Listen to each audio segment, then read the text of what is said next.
Cette paracha Sarah, la paracha de l'amour.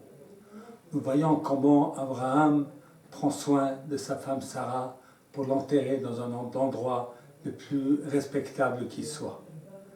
Nous voyons le serviteur d'Abraham qui est tellement fidèle à son maître et qui va chercher une femme pour Yitzhak, femme qu'il va aimer, comme la Torah en témoigne.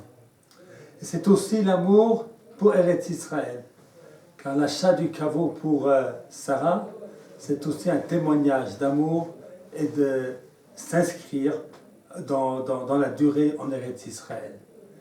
Alors sur ce point-là, nous voyons également à propos du choix de Rivka que la question d'Eretz Israël est posée. Car Abraham a envoyé Eliezer chercher une femme dans son pays d'origine, parce que les Cananéennes ne plaisaient pas du tout aux yeux d'Abraham Avinu. Alors le serviteur il dit peut-être, Oulai, l'Otoveaïcha, la femme elle ne voudra pas venir en Eretz Israël. Que faire dans ce cas-là? Alors Abraham lui répond, Vayomer elav Abraham, Ishamer lecha pentashiv et beni shama. Prends bien garde de ne pas amener mon fils là-bas. Alors il va dire, Hashem Eloki Hashamayim shakachna mi bet avi. Mon Dieu qui m'a sorti justement de la maison de mon père et qui m'a promis en me disant que cette terre-là, Eretz Israël, la donnerait à ta descendance, eh bien c'est lui qui t'aidera à ce que la femme voudra venir. Et si finalement elle ne veut pas venir, tu es quitte. Tu n'as pas besoin de chercher une femme pour mon fils Yitzhak.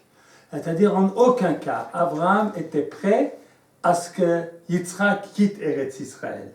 Ça c'est pour lui l'inacceptable. Non seulement qu'il est inacceptable de quitter Eretz Israël, il est inacceptable de choisir comme femme une femme qui ne veut pas venir en Eretz Israël. La Gemara se fait écho de cet amour inconditionnel pour Eretz Israël, en disant que tout celui qui quitte Israël pour Chutz Laaretz est considéré un idolâtre. C'est-à-dire que quelque part, la notion d'Eretz Israël, elle est basée sur notre foi et notre confiance qu'Akadosh Baruch Hu il dirige l'histoire.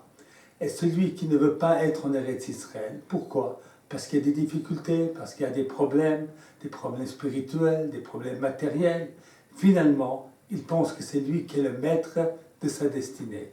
Et en fait, nous devons faire confiance en Hachem Yitbarach, qui lui est le maître de notre destinée. Et si nous agirons conformément à ce qu'Akadosh Baruch Hu désire, eh bien nous pourrons être assurés qu'Akadosh Baruch Hu nous aidera à ce que notre allié en Eretz Israël soit une réussite tant sur le plan matériel que spirituel. Shabbat Shalom à tous nos auditeurs.